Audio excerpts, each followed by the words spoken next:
because I'm camera shy. Hey everyone! What's up? What's up? Good morning. Good to see everyone. Welcome to February's Spokane Homeless Coalition. I'm glad you guys have taken the time to invest and connect with each other. It's also just a great respite time to get out of our bubbles that we're in, and each of us are at a different organization. I'm so glad you guys have taken the time to come and share your profession, your skills, your talent, your love, and sense of community with us here at the coalition. So if you're new, my name is Robert. I'm one of the leadership members here, along with Rob in the back booth. We got Barry, we got Julie, and Christy as well. And we also have a new media person, Natalie, back there. She's my student intern. She'll be taking some pictures because we got some cool. We're gonna roll out a new coalition logo, webpage. We'll probably be a little bit more on the social media. I don't have any social media, so that's why Natalie is helping me get up to date on Facebook. I think Julie showed me some things too. I think the last social media I had was back in MySpace days. Honestly, me and Tom were great friends. Because he's my only friend. Anyway, that's neither here nor there. So, again, welcome to our coalition meeting. We made it another month. We're here in February. We got a great lineup of speakers we're going to share. Generally, before we start these meetings, if you are new, again, we meet here on the first Thursdays of each month from 9:30 to 10:30. But I'd like to start off with a little reflection. I work for Providence Healthcare, and specifically at Providence Community Clinic. We're at the corner of 2nd and Brown. 2nd and Brown, gotta get the media presence out here. But within Providence system, we like to start off with a reflection that's surrounded around Providence mission. To be expressions of God's healing love, witnessed through the ministry of Jesus, steadfast in serving all, especially those who are poor and vulnerable. And so this month, since we're in the month of February, I thought we'd talk about a little reflection around love. Valentine's Day is coming up, and hopefully we have some people with significant others who may be in love or have experienced love in the past, but this reflection is going to be around love. I don't know why I say it like that. Anyway, so if you're who's familiar with the 5 love languages? Is anyone familiar with 5 love languages? So it's a little bit quick read, straight read, but it really talks about how we as individuals express love, how we receive love. And there are 5 principles to these love languages. Acts of service can be one, right? You're doing something for other people. Quality time, taking time to spend, just being in the presence of someone, loving that person. Words of affirmation, building someone up, empowering them, empowering to do what they need to do to set goals, or maybe someone's really down and depressed and building them up. And then there's physical touch. I don't know why I say it like that. Receiving gifts is another one. Receiving gifts, or giving gifts, right? Again, it's all about giving love and receiving love, and those are kind of the areas this book talks about. And I like to make the reference always to the guy mentioned in Providence Mission, is how he references the people that he's trying to build this community around, this the kingdom he calls it, and within this ministry, right, he expresses these love languages throughout his narrative, throughout his storyline of history, and refers to himself as the bridegroom, right, setting up these 5 love languages, and he referenced himself as the bridegroom. Or even when we think about the physical touch piece, it doesn't have to be romantic, but even at the moment right before this man mentioned Providence Mission right before he goes to his death and is persecuted for things. And, he goes to one of his followers and has him wash his feet. And the reaction from his follower, his name is Peter, was so repulsed, just like, you are the deity that I've been following for the past 3 years, and you want me to wash your dirty, grungy feet? No, I won't. I mean, that would make me feel a little awkward too, seeing this person who I worship and adore, and then, he's washing my feet. That's weird. Anyway, I like to spark or make these reflections kind of a spark, just to trigger an idea in your life of where in our lives can we improve on, or even identifying how we love other people, how we receive love. Are we willing to receive the gift from them, or just kind of off-putting, like, no, you can't do that for me, please, no. But in actuality, you're denying their love language by doing that. So again, you can take these reflections for what they are, but again, going into this month of love, it's just something to reflect on as we go into the month of February. So again, thank you for taking the time to allow me to do that. But first, we'll go ahead and get started with our lineup of presenters. And this individual may be a familiar face to everyone, as he was coalition chair prior to me, but also works at Family Promise, or leads Family Promise. Joe, come on up. Thanks for taking the time to meet with us today. Here you go. So, all right, it's like homecoming. Yes. Oh, we got feedback. Feedback? Is that you or me? All right. All right, Joe, I know we're too close to our love language right now. You need to step back. Okay. Can a love language be sarcasm? Because I think I can express that. Yes, very much so. So, Joe, give us a little feedback on who you are, what you do, the initiative of your organization, and just you can from there jump into what you're doing with Warming Center with the weather. Sure. So my name is Joe Eder. I'm the executive director of Family Promises Spokane. Been here in Spokane for 7 years, in working on ending family homelessness. So I lead a wonderful organization called Family Promises Spokane, if you're not familiar. And our mission is to equip families and communities to end the cycle of homelessness. And we work with families with children who are at risk of or who are experiencing homelessness here in Spokane County. An amazing group of people that I get to work with, get to lead, and we get to work with some amazing guests as well. Several of them have been here in the past and presented. But I think there's a couple of things that I think are really important when you're talking about this particular population is the families are called the hidden homeless. And the reason why is because most people, when they think of somebody who's homeless, they don't think of kids, right? Kids is not what's in their mind. They're thinking of a single adult on the street, or somebody holding a sign under a bridge. They don't have kids in their mind. But just the shelter population in Spokane is 21.4% families with children.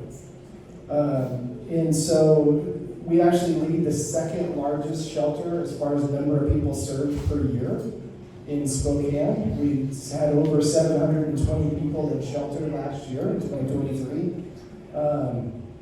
52% of those are children under the age of 18. And this is the surprising fact. Half of those kids are under the age of 5. So half of the homeless children are under the age of 5. And the largest single age group we serve is under 1 year old. So most people aren't thinking of babies when they're thinking of homelessness. But we have an entire shelter just for families with newborns here off of Mission. So, yeah. And why families? Why working with kids? Like, what kind of drew you to that, I guess, group? That population? You know, I'd like to say I planned it out, and this was exactly, what I had planned on doing, but no, when I got to Spokane, I was training organizations on working with folks from generational poverty, and I met Ryan Ulrich, who was leading the Homeless Coalition at the time, and he's like, hey, I'll put you on our group email list. And the very first email that came out was from Steve Allen, who was the former executive director of Family Promise, and it said, hey, we're looking to create this emergency shelter for families. We're looking to hire a director who knows how to do this. Does anybody have any ideas? And that was the first email that came out from the coalition. So I just sent a reply back saying, hey, I just moved here from Texas, but I opened a shelter in Texas. I'd be happy to consult with you. And 7 years later, here we are. So, yeah, it's been a pretty crazy thing. Yeah. And what are some of the difficult areas, as far as resources, navigating the system, working with a family? What's some of the biggest obstacles a family will encounter transitioning from homelessness to house? So that's a great question. I think the first thing is, that first one that I already mentioned, is most people don't recognize families as homeless. So just getting that recognition that families and children are experiencing homelessness, because of that, the family side of, at least from government funding, is underfunded. So our community funds a child in a shelter at $1,391, in 2022, $1,391 per kid. A single adult was $11,654 of government funding. So massive differences there, and so you got to do more with less. But the other part of it is you're working with family units, and I know I have my own childhood trauma that sometimes comes out as an adult. Anybody else with me on that one? Well, in a family unit, now you've got 3 or 4 or 5 or 6 people, all with their own traumatic experiences, now in a shelter situation, which is stressful, so all of those come out and you're having to navigate multiple different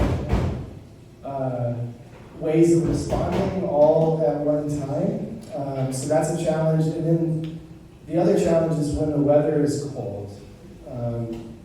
There's just something more difficult about when you're at or over capacity, having to turn a 2-year-old away into the snow versus a single adult. And I know it's really hard to turn single adults away as well. I'm not saying that, but there's just a challenge with that. And so that's one of the reasons why we jumped on the Warming Center thing. We actually opened our Warming Center back in November in preparation for this winter. So, yeah. And what role do the school systems play? Yeah. So school systems are fantastic. There's a thing called the McKinney-Vento Act, which the school systems operate under, and that's how that guides legally how they have to handle homeless students. So some things that are real interesting within that act is every school district has to have at least one staff member that is responsible for working with students who are experiencing homelessness within the school district. Spokane Schools has 4, all the other school districts have 1. And so that's one benefit. The other benefits of it is kids, when they become homeless, their home school remains their home school. It doesn't matter where they end up or where they're moving or where they're couch surfing. The school is required to bus them from wherever they're at to their home school so that their school remains a safe, secure, consistent place for the students. I think that's a wonderful part of that law. Unfortunately, the law doesn't fund the busing portion, so our school districts pay a lot of money to try to get kids back and forth. And a lot of what those, what they're called heart reps in the school district, a lot of what they're doing is figuring out bus routes for kids to make sure they get to school. Yeah. And so, and then they make referrals to us, we make referrals back to them. We work with school district translators, and most recently, you may have read with some of the tragic situations that we've had in our shelter. School district has sent over counselors to work with our kids. We had a mom pass away in the shelter 3 weeks ago. And so school district sent counselors to work with the kids. Catholic Charities, any Catholic Charities folks in here? Thanks a lot. You guys sent your crisis chaplain over, and he came and worked with our families during that time, as well as Pastor Zach Linton from the Rock Church through that. But there's several different ways we work together with community, other parts of the community organizations like that. Awesome. And last question is eligibility requirements for both the general shelter, the warming shelter, and or what would disqualify someone for the service that you guys provide? You cannot be a sex offender in our shelter because of kids, and you have to be caring for a child or pregnant. That's it. That's it. We are running really close to capacity. We have 140 beds. 40 of those are warming shelter beds. We were 130 last night. We were 138 the night before. So we're right at one or two families, about two families availability right now. So keep getting people into housing, keep moving forward. But yeah, that's what we do. Questions? Anyone have questions for Joe while he's up here, right up front? I'm out in the Spokane Valley, so I know you have a project out there. You've got a house that you're remodeling. How is that going to work within that warming shelter? Sure.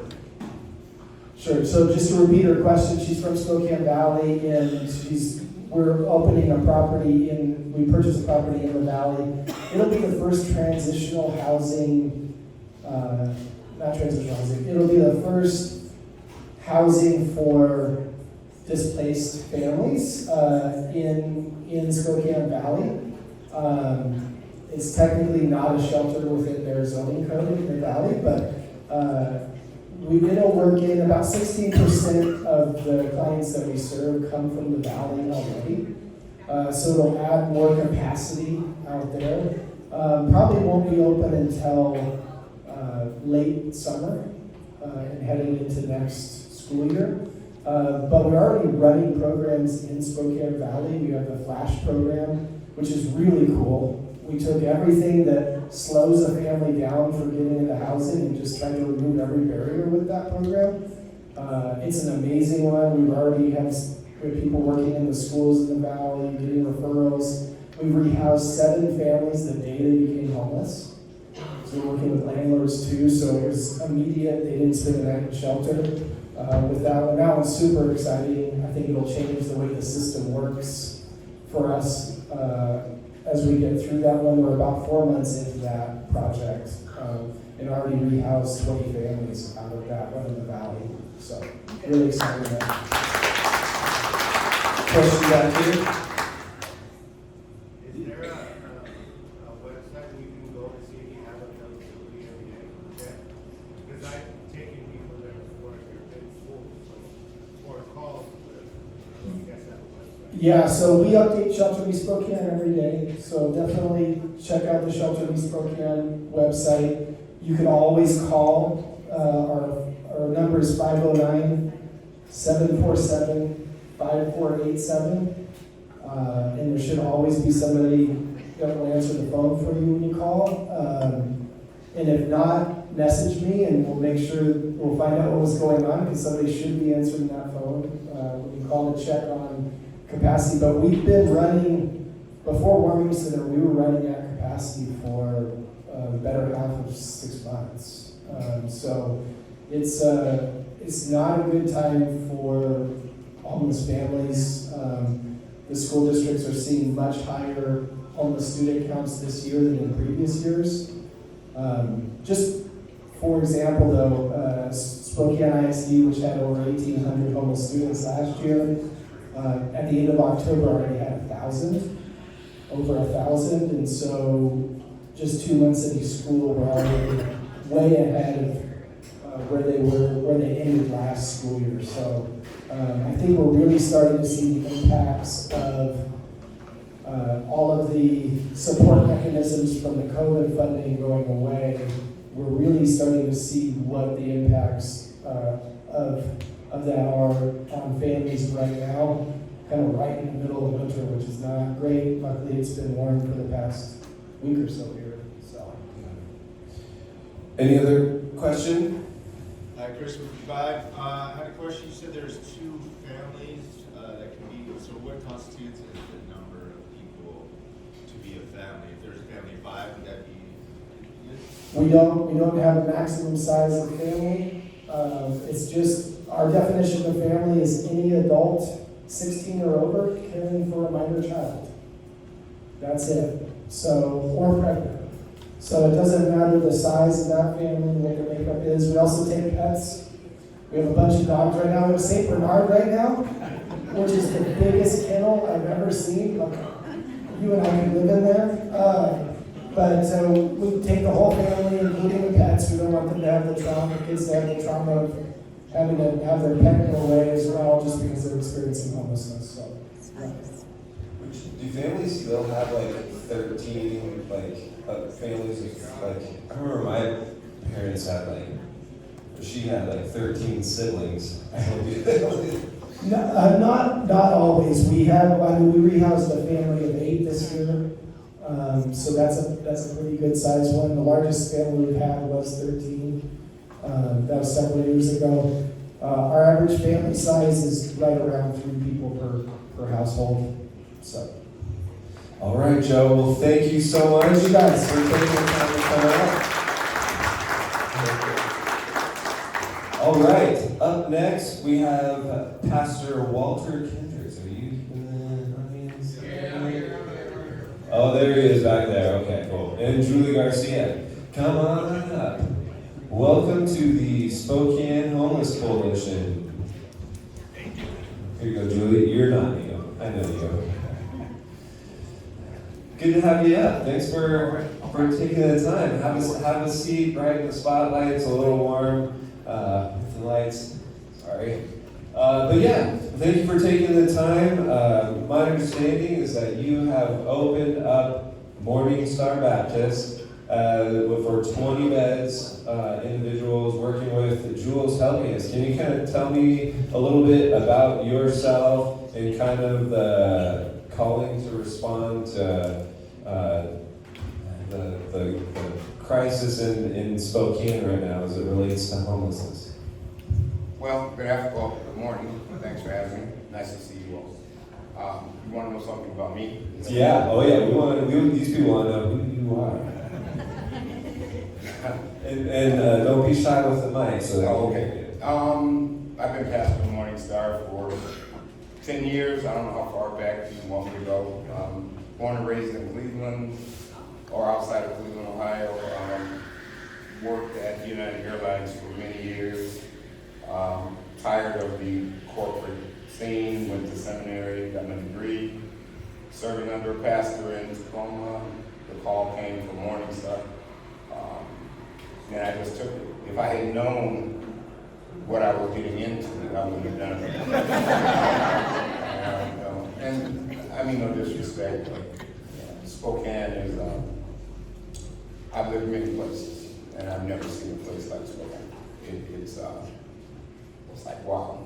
But so and I do a lot of stuff in the community. I don't like to talk about myself. Somebody said, or they wrote once upon a time, if one believes the scriptural narrative, they said, if you don't believe me, believe the word.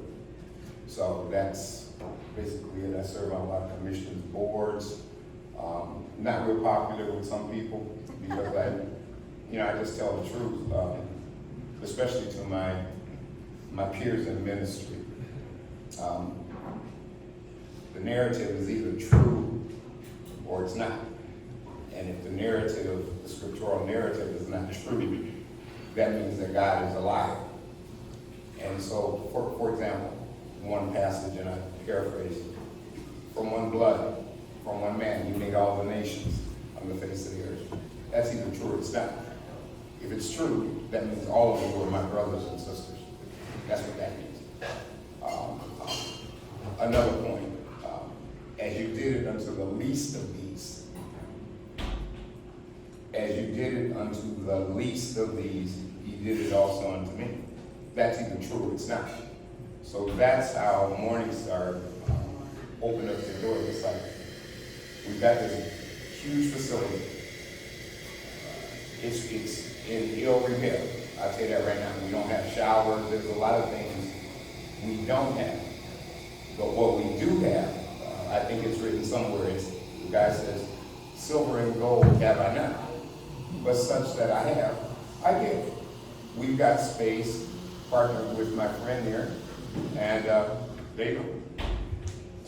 And, you know, appreciate the comments, especially, you know, as it comes down to telling the truth and, you know, helping navigate that accountability piece with others. So with that in mind, I guess one of my questions is, from your perspective, you know, there's been a lot of hesitation, it seems, right, from the outside looking in, from churches engaging in serving, you know, probably chronic, transit, homeless adults, right, and maybe even families too. You know, I'm not sure what Joe's experience, but why do you think that is from? You know, there's an article placed in was it the Inlander, you know, about 4 responding, you know, more than 200. Is it an uncomfortable, or from your perspective, why do you think there's hesitation, I guess, or maybe, yeah? Wow. Sorry to put you on the spot. I can take back that question. I'm not here to throw shade on anybody. People do what they do, you know, we are who we are. But again, back to the scriptural narrative, it says somewhere, I know where it is, I just don't know, but it is written, by the grace of God, I am who I am. By God's grace, I am who I am. You either believe that or you don't. Why is there hesitancy? Interesting, it's part of the American thought process, whatever the case may be. We have these big fine cathedrals. We have you know, fine churches, and ministry is down in the dirt. I think I heard you say something about Jesus washing the disciples' feet. Ministry, at least in my estimation, I'm not so smart. You guys are smarter than I am. Ministry is hard work, and you know, we talk. Wow, man, I don't want to. We talk real nice. We talk a good relationship with God. But when it comes right down to it, I remember once upon a time I was talking with a megachurch pastoral friend of mine. And I have friends on all sides of the spectrum. You know, I'm not afraid to go to Idaho, debate, talk, share, whatever the case may be. I have a friend, big church, having a vacation Bible school, and his budget for a vacation Bible school was like 50 grand or 60 grand. And I laughed, and he said, "Why are you laughing?" I said, "You know, bro, you're raising 50 grand for a vacation Bible school, and I'm worried about how I'm gonna raise $100 and put a ink cartridge in that damn printer over there." You know, it's why is there a reluctance? I don't know. I don't know why. I really don't. It hurt me. And we could do a poll. I don't know how many pastors are here. You know, some people are disputing the 200 churches contacted, only 4, you know, responded. But you can just do a poll here. How many pastors are there? You know, you raise your hand, and then you can see of all those pastors that are in here, how many open their doors. It's not hard. Hit them. And so now that you're kind of in the middle of it, I think this is a group of all frontline service. Most of us are frontline service members. One is, did you initially have any reservations And then two, now do you feel supported in the 20 beds that you are hosting? Like, is there, like, if there were a request and you needed additional support, this would be your moment to say, hey, these are some areas. I know Julie can't do, Jules Helping Hands can't do everything, but there may be some in the audience who can be like, hey, we can help in this circumstance for those 20 individuals. She wants to answer and then I'll come back. Okay. So when I came to Pastor Kendrick, well, he came to me and he said, come see the church and tour it. And I'd spent months touring with other churches and talking to congregations, and this wasn't like that. I walked in, he said, you want to run a warming center here? I said, I sure do. He said, cool, when do you start?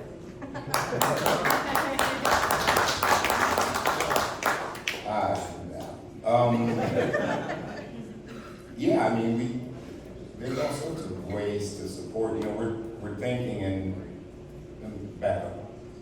As far as the Morning Star, I've had issues with some of the members. And it's like, again, as I've shared with you all, I share with them, it's like, we either believe God or we don't. Do we have any money? No. You know, we struggle to pay our Vista bills. But, you know, if we believe that we are all created in the image of God, and that's what boggles my mind. Let us create humanity, let us create man in our own image. If that's true, then that person that we're stepping over and that person that we're looking down on is a reflection of God. And it just boggles my mind. It really does, and it troubles me. My heart bleeds. Why do we treat people like that? What? How? Yeah. Are they having a hard time? Yeah. Would I want to be homeless? No. I'd come sleep on your front porch. I would. And I'd say, look, I'm down on my luck, whatever my circumstances are. But if you will give me an opportunity to raise myself up, I will. I just need some help. And no, I got mine, you get yours. And it's part of our mentality, which goes way, way back. I can talk about that. I love this country, don't get me wrong. The greatest country ever on the face of the earth. But we got some issues, and we don't want to face them. We don't. It's easier to sweep them up underneath the rug and act like people don't exist. But they're not going anywhere. They're not. And so back to my point, Morning Star, we're looking, and I've been talking with her about it. What does this look like?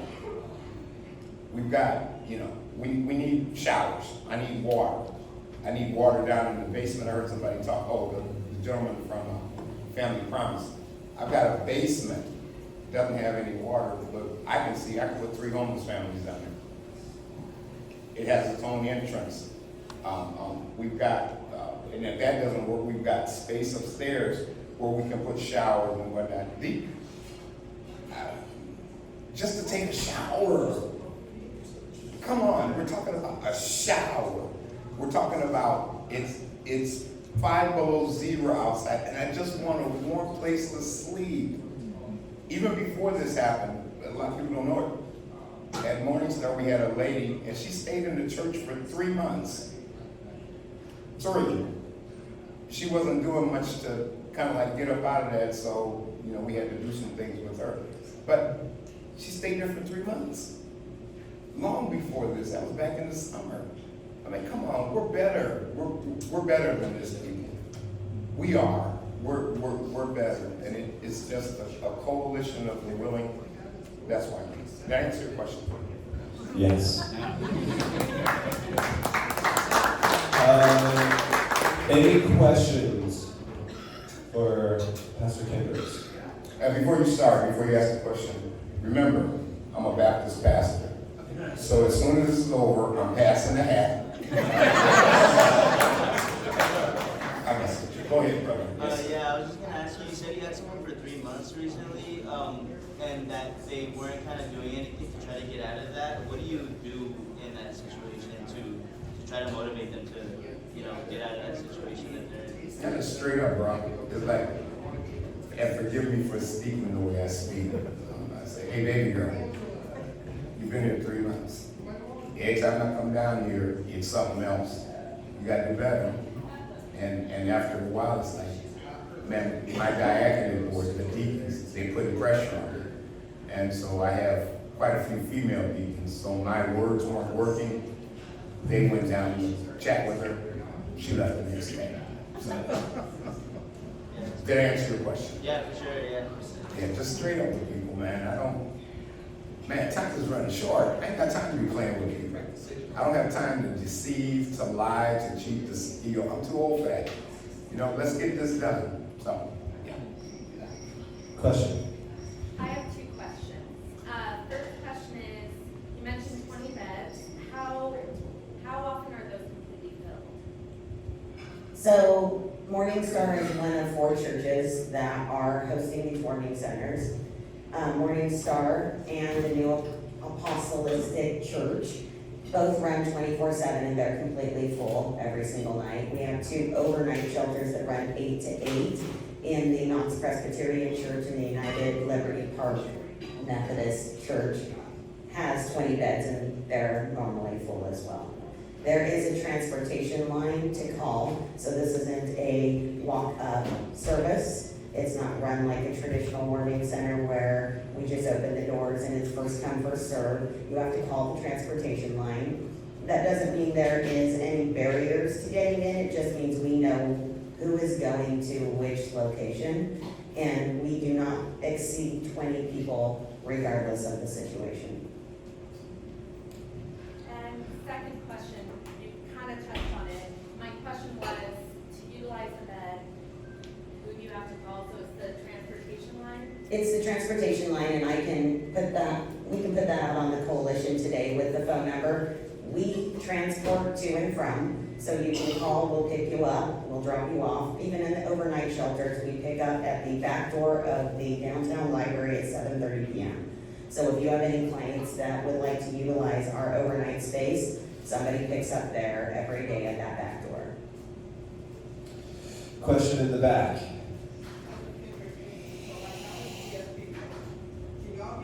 Yep. Yeah. Okay, so how does PFP can support the folks that are in your place? Like, we need computers, clothes, but. So Jules Helping Hands will put this out on the coalition today, has a sign-up genie. When you get on it, it will tell you everything that we need. It will have a volunteer waiver. It will have a video to show what you're going to be doing. We have a meal train going at every single center, and most of them are done by the neighborhood that's surrounding the center. And we're asking community members to sign up. It's a lot easier to cook dinner for 20 people than it is to cook dinner for 80 people. So you can sign up on that sign-up genie. I'll also put our volunteer and donation coordinator's phone number. Some folks have trouble with the sign-up genie. So she can also tell you what's needed and how we support those folks, because Morning Star and Cedar run 24/7. It's an interesting, if I may say, this is how God works. Talking with her, I need you to open up the church 7:30. We're gonna leave at 7:30 in the morning. Okay. And I got to thinking, so I asked her, I said, so at 7:30 in the morning, what are you gonna do with all this stuff? Well, we're gonna pack it up. I said, you're gonna pack up all this stuff and then you're gonna bring it back at 7:30 at night. Wait a minute. It's like, that doesn't make sense. Just leave it. What do you mean just leave it? What I said, just leave it. And then she said, well, can we be here 24 hours? It's like, why not? What makes sense? Why would you pack up and keep doing this? More human resources, more, all this stuff, just leave it. So we started at 12 hours, and in all actuality, we're open 24/7. What's the problem?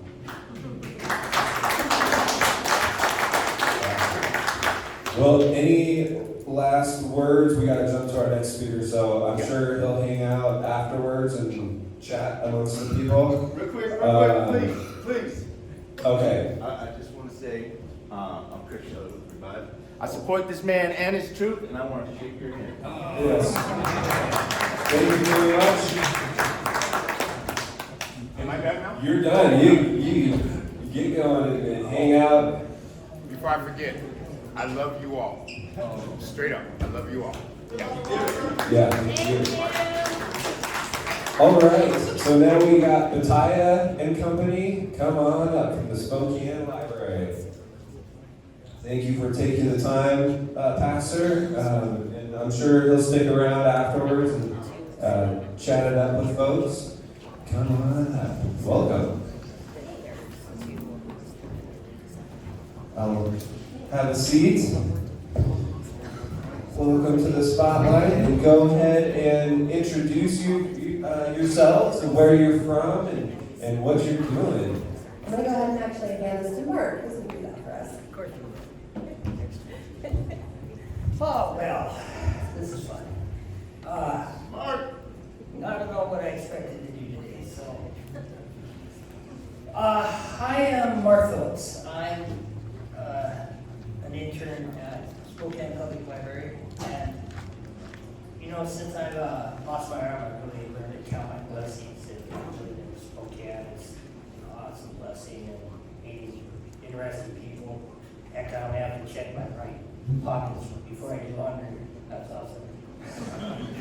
And one blessing is working with Bataya here, and the program at the Spokane Public Library is just amazing, and the team I work with is so wonderful.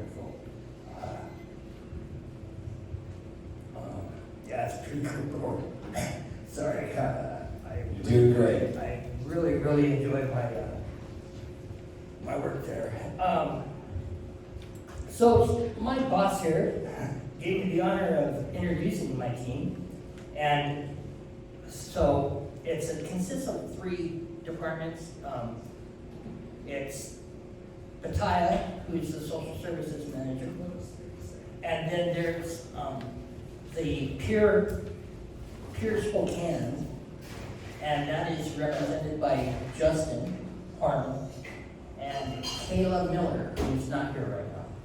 And then bringing up the rear and support is us, EWU interns, and that there's the MSW intern, Hunter, and another MSW intern, Sasha, and then of course me, Mark Phillips, and I'm a BASW intern. We were recently featured on an article through Eastern Washington University. A student intern wrote an article about us, and she asked me some questions about what I thought about my team and what I thought about the program and how it impacted the community. And Bataya asked if I'd read that letter to you all. So, podiums are good. Sorry, I'm not nervous or nothing. So, okay. My experience at the Spokane Public Library has been life-changing. The staff that works at the library have some of the biggest. I don't think you can do it. You got this, no, you got this, you got this. You got this. You can do it. We're here with you. You're doing great. So have the biggest heart you could ever imagine. No, I can't do it. No, please, you're gonna make me read your words, sir? Yep. Oh, no. Okay, are you sure you can do this? Okay. Well, obviously Mark enjoys his experience with us. When I was here last, it was about a year ago. Actually, I had a broken ankle at that point, couldn't make it to the stage. So thankfully, I'm all healed and we're here. We have lots and lots of updates for you guys. Mark and the interns are actually our second set of interns that have come into the library. And we also have 2 peers, as we can share with you guys. And in the last 6 months, have established what we call the Resource Studio. And so we do a lot of things that kind of bring those connections into the library. It can be through a referral from a community partner. Who here has heard about the Resource Studio? Okay. I want to share more information with you guys, kind of how those referrals work and what we have going on down there. One of the ways that we generate I guess, interest in the Resource Studio and connection through the services we offer at the library is through coffee and conversation. And really hope Mark would share more information on that because that's one of the programs that he helps to facilitate. But it's amazing. I want to invite all of you guys to join us. It really is just an opportunity for people to come together. Free coffee, free pastries, every walk of life you can imagine. We've got doctors and lawyers that join us. We've got, of course, city people that, officials that come and join us. We've got our houses folks. We've got our interns. And it helps just to build that community, that space, and also to help us know what we can do to support our community members better.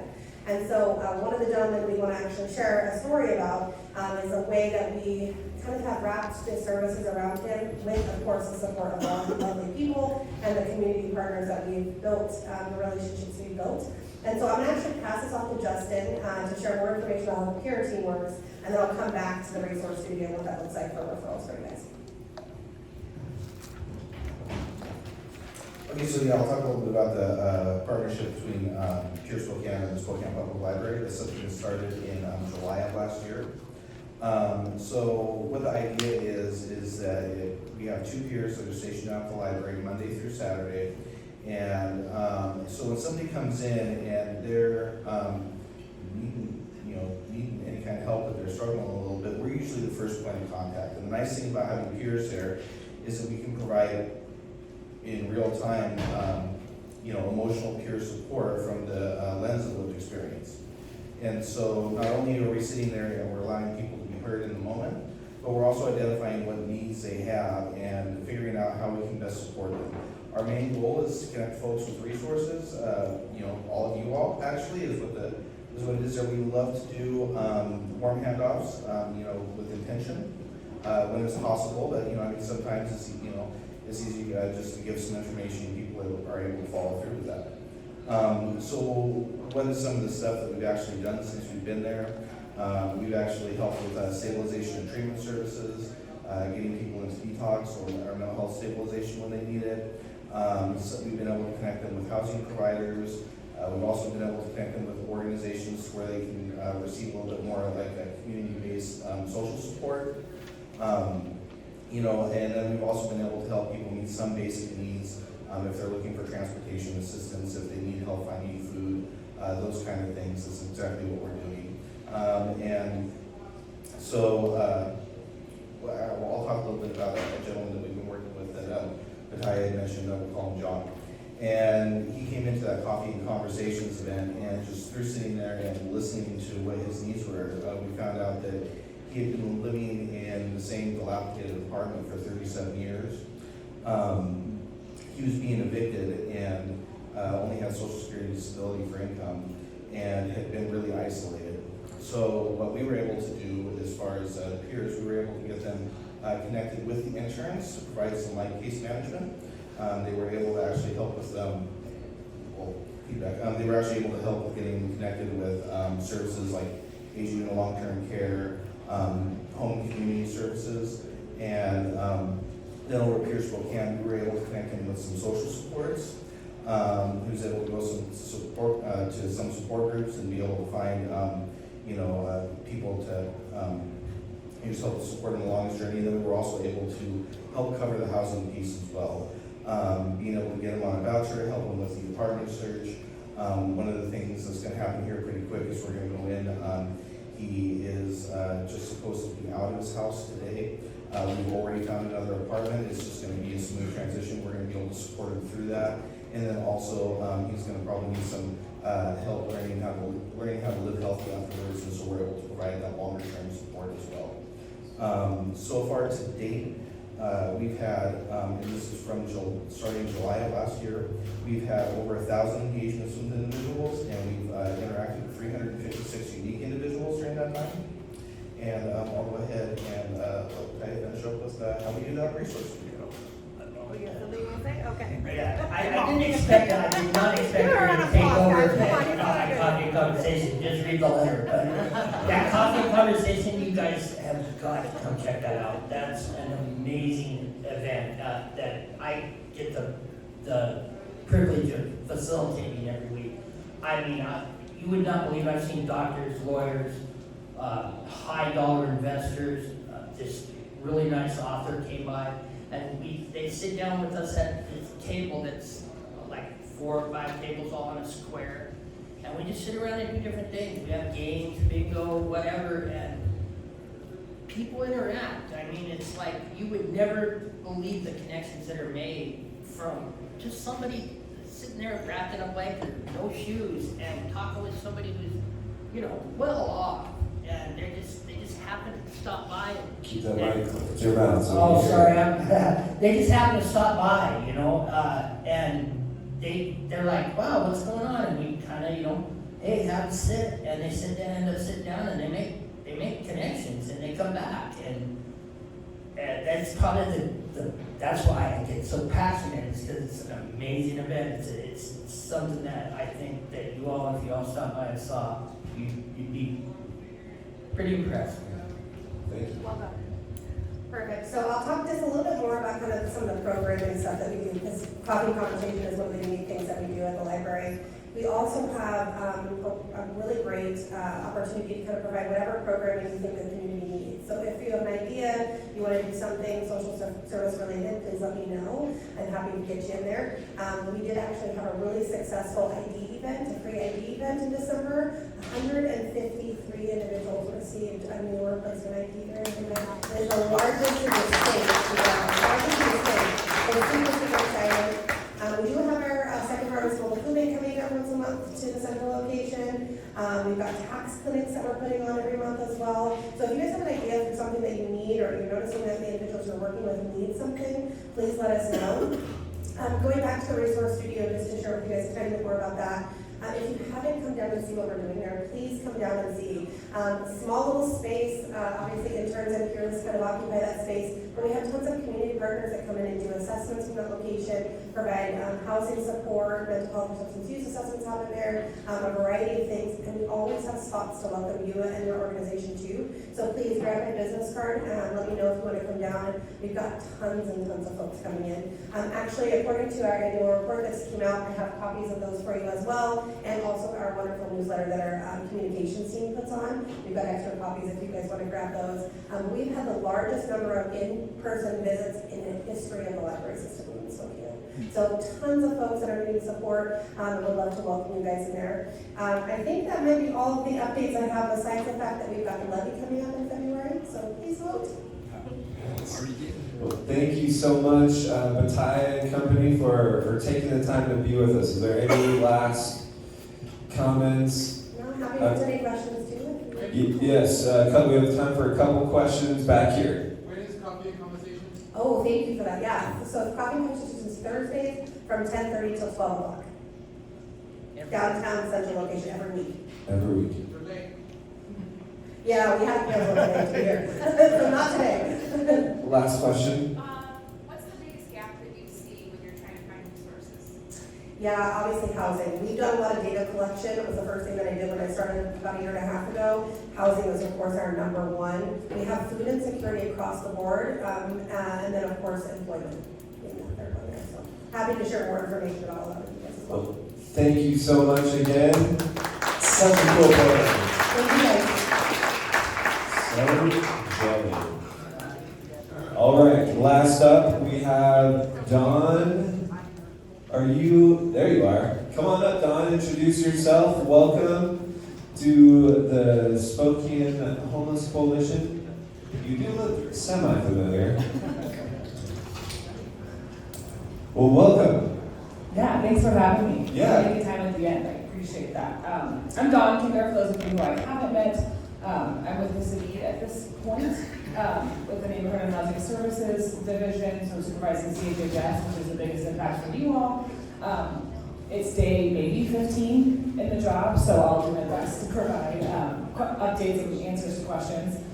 Mayor Brown is excited to get out here probably in March or April and be here with everybody, but couldn't make it this morning. I think the big thing, as you all probably know, before I even started, we launched a lot of surge beds to get through that really cold snap we had a few weeks ago. And we're really thankful for several providers who stepped up to the table in a really big way. I see many of those folks here. but just to do some shout outs, Family Promise stepped up and had some additional capacity, Jules helping hands, did some amazing work. The church beds open and keeping them going, TSA, let us do some additional surge capacity at track, VOA added a lot of beds at no cost, and of course, CAT did some surge capacity and will now help us operate again for a few more weeks. So I've been mostly focused on that.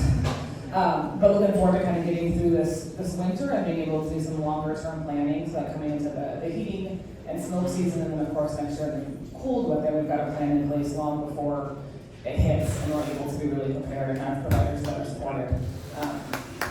So we got that going on. There's a lot of stuff that we've got to get ahead of. I think you guys probably know the last couple of years of the city have been pretty tough with a lot of transition. So I have a lot to catch up on, working closely with the staff. We're hiring for a lot of positions, so if you know folks that are interested, please send them our way. We're excited to build a really strong, collaborative, customer service focused team that can do a lot of technical assistance and help facilitate conversations for the system to make sure that you are able to work together. And then we're able to really leverage the limited resources we have for the best impact for the folks we serve. We know that's kind of a critical need at this point, and excited to get those conversations started.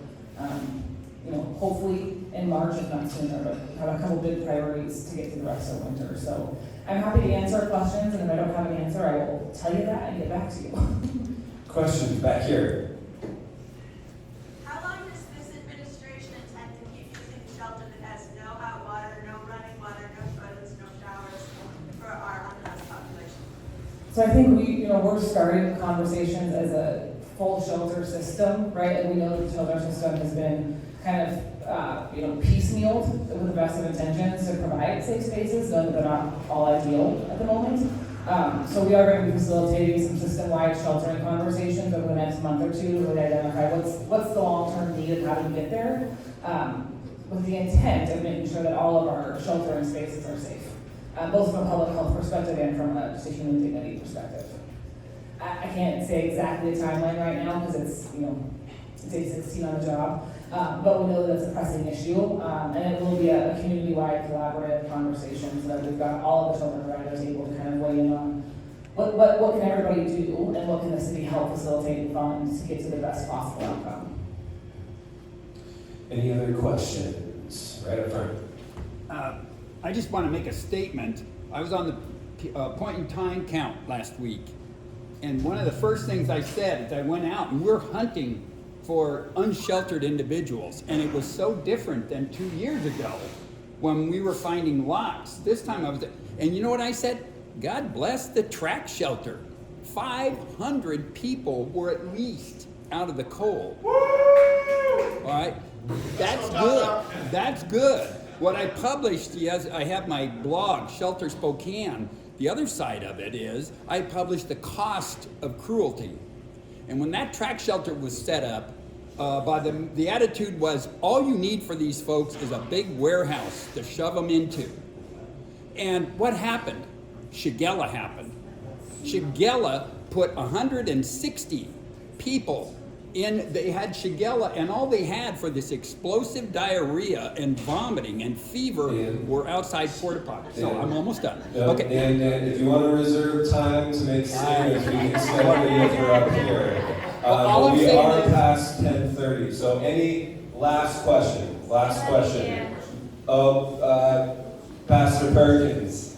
Now, hey, do you think the city is willing to enter into like a partnership with churches and public-private to come together and develop a company? Like Pastor Deb was saying, it doesn't make sense to have a shelter that doesn't have running water and stuff like that. So 100%. And I think part of what we've been really impressed with, and Julie's been spearheading, frankly, is building those faith-based relationships. And we know it's going to take multiple different types of interventions and partners to get there. So we're not going to exclude anybody from the conversation. Thank you. And I'm sorry for those who do have questions. We are at time. Dawn, I want to thank you, and I imagine you'll be back when Lisa's back, either March or April, when we set that up. So stay tuned on the coalition, and we will see you next month, everyone. Nice.